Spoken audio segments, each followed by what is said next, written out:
دونوں بہن بھائی پھر سے کوئی نئی شرارت سوچ رہے تھے۔ رانا کے ہاتھ میں اسٹیپلر تھا، جبکہ مانو نے کتابیں کاپیاں اپنے سامنے کھول رکھی تھیں۔ مانو کاپی کے صفحے ایک کر کے پھاڑنے لگی۔ دونوں اپنے کام میں مصروف تھے کہ امی کے آنے کی خبر اس وقت ہوئی جب رانا کے سر پر امی کھڑی ہو کر چلائیں۔ یہ کیا کیا ہے تم لوگوں نے؟ کاپیوں کے صفحے کیوں پھاڑ رہے ہو؟ دائیں مائیں، مانو نے مزے لیتے ہوئے جواب دیا۔ ابھی نکالتی ہوں میں تمہاری دائیں مائیں۔ کاپیوں اور کتابوں کی بربادی کر رکھی ہے تم دونوں نے۔ سب بیکار تو ہیں، ان کا کیا کریں گے اب؟ کتابیں کبھی بیکار نہیں ہوتی، انہیں پڑھو، سمجھو اور سمجھاؤ۔ اسکول بند ہے امی، جب اسکول نہیں جانا تو کیا کریں انہیں سنبھال کر؟ ان کی حالت درست کرو بیٹا اور بیٹھ کر پڑھو۔ ہم نہیں پڑھیں گے انہیں، اگر اسکول نہیں جانا تو کیوں پڑھیں بیٹھ کر؟ مانو دیکھو، آپ بڑی بہن ہو، بھائی چھوٹا ہے، ایسے میں اسے کچھ پڑھاؤ سمجھاؤ۔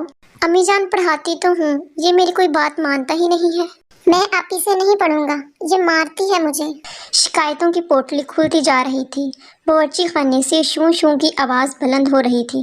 امی جان انہیں ان کے حال پر چھوڑ کر باورچی خانے کی طرف چلی گئیں۔ تھوڑی دیر بعد وہ بچوں کے لیے 2 پیالے کھیر لے آئیں۔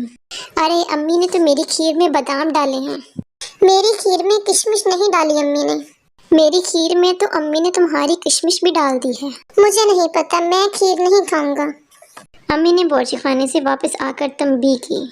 بری بات بیٹا، ایسے نہیں بولتے، یہ کھانے والی چیزیں کھانے والی چیزوں کی قدر کرتے ہیں۔ مانو رانا کو جلانے کے لیے مزید بولے جا رہی تھی۔ آپ نے آپی کی کھیر میں بادام بھی ڈالے ہیں اور ساری کشمش بھی ڈال دی ہے۔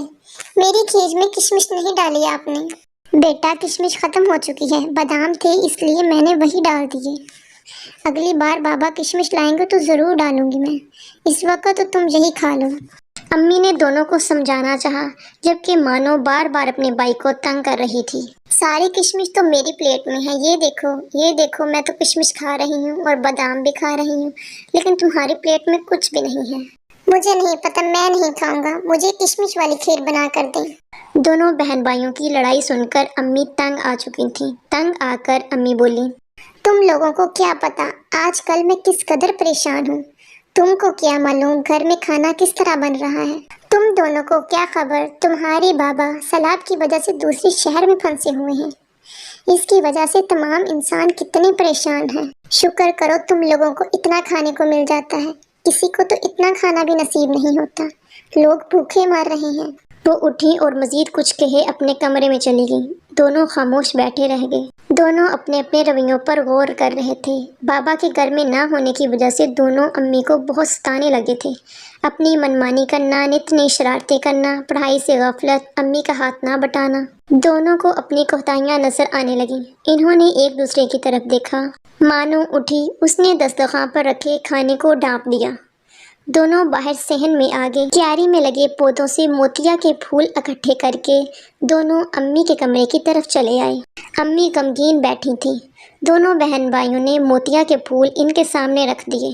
انہیں پتا تھا کہ ان کی امی کو موتیا کی خوشبو کس قدر پسند ہے۔ اب ہم آپ کو کبھی نہیں ستائیں گے مما، مل جل کر کام کیا کریں گے اور مل جل کر پڑھا کریں گے۔ دونوں بہن بھائی امید بھری نظروں سے امی جان کو دیکھ رہے تھے۔ انہیں معلوم تھا کہ ان کی امی جان ان سے ناراض نہیں رہ سکتی، وہ ضرور انہیں معاف کر دیں گی۔ آؤ پھر دنیا کے انسانوں کے لیے مل جل کر دعا کریں۔ اسی طرح ان کی امی ان سے راضی ہو گئی اور وہ دونوں اکٹھے مل جل کر کھیلنے لگے، مل جل کر پڑھنے لگے اور اپنی امی کا بہت ساتھ دینے لگے۔